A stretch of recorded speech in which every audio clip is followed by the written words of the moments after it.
Здравейте, приятели! Гледате канала на Wheeler. Днес ще ви покажа как да правите групови раздели в OperaGX. Отваряме OperaGX, влизаме в настройки, пишем Workspaces, активираме ги, после създаваме работно пространство с десен бутон и управляваме работните пространства.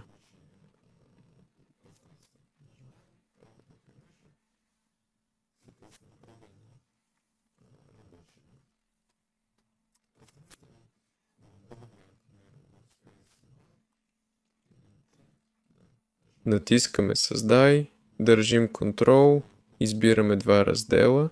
С десен бутон ги местим в нашето игрово пространство, примерно Workspace 3.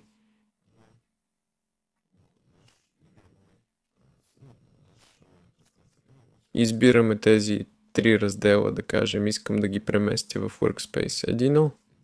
2 да речем и сега мога да избирам тези раздели тук, този или онзи. Това е всичко. С вас беше Wheeler. Харесайте, абонирайте се. Всичко хубаво и успех. Чао!